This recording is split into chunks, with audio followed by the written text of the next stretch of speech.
Friendship Pod presents All Those Things Are Love. That afternoon, Amani and Sarah headed to the sand court by the flagpoles to play some volleyball. A wonderful, sweet smell wafted through the air from white alyssum flowers surrounding the court. Sarah bumped the ball over the net to Amani.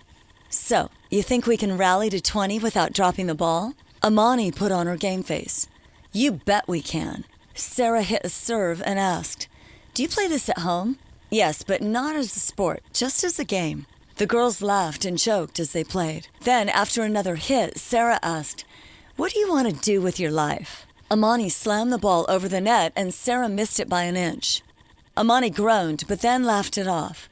"Well, at least we made it to 10. Let's try again." Sarah served and Amani easily hit it back over. "I think I would like to be a nurse like my mom. I would also like to have a marriage that is better than what my mom and dad had. If it can't be better, I will just stay single. My parents spent their whole married lives fighting. There's no way I want that for my life." "How about you, Sarah?" "I think I want to teach, but I'd also like to have a radio show. I listen to the radio all the time and I love the talk shows.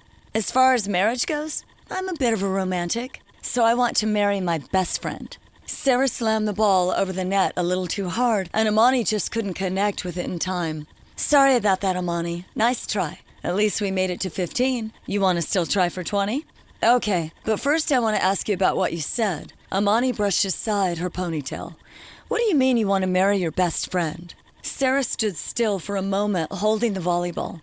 "Well, a best friend would be someone who accepts me as I am, appreciates me, and supports me fully. We would become partners. We would be together, but we wouldn't cling to each other." "What about love? You didn't mention love," Amani challenged. Sarah shrugged her shoulders a bit. "All those things are love. I guess I should add that there has to be a deep heart connection, too. We'd need to have the same spiritual beliefs." The girls continued to hit the ball back and forth. They lost count several times and had to start over. "So, Sarah, do you have a hero?" "Definitely. Eunice Kennedy Shriver." Sarah lobbed the ball back over the net. "She was a great athlete. She played basketball and founded the Special Olympics. She's my hero because she was able to influence cultures in more than 100 countries worldwide in 10 years. And she did it by focusing on what she loved, sports. She never talked about how poorly people were treating others who had intellectual problems. And believe me, most places were not treating that segment of their population very well. She just went in and began training individuals in sports. The athletes began to feel better, and so their communities began to see these people had value and dignity and should be treated as such. I think it worked because she focused on the solution instead of the problem."